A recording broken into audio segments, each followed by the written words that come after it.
आप सभी के ढेर सारी शुभकामनाएं।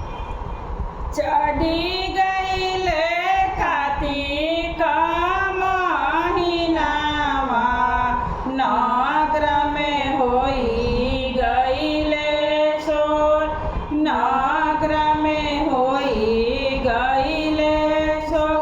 चढ़ी गईले कार्तिक महीनावा, नगर में होई गईले सोर, नगर में होई गईले सोर।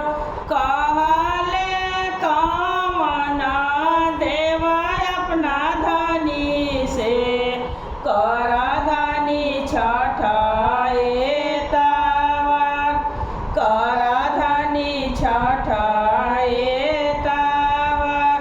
कहले कामना बाबू अपना अम्मा से, कर अम्मा छठाए तावर, कर अम्मा छठाए तावर। ना जानी छठी के बरतिया, कैसे अर्घ दिया, कैसे अर्घ दिया। ना जानू छठी के बरतिया, कैसे अर्घ दिया, कैसे दौरा सजाए, कैसे दौरा सजाए।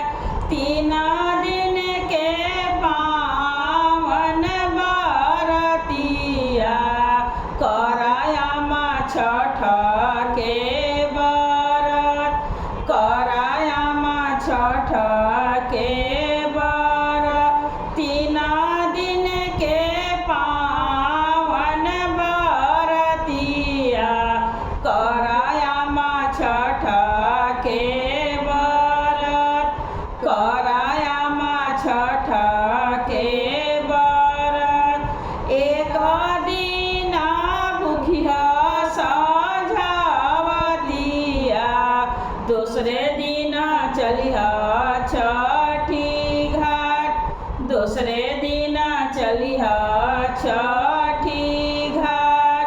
साँझ के दिहा अर्घिया, भोरे मंगिहा आशीष, भोरे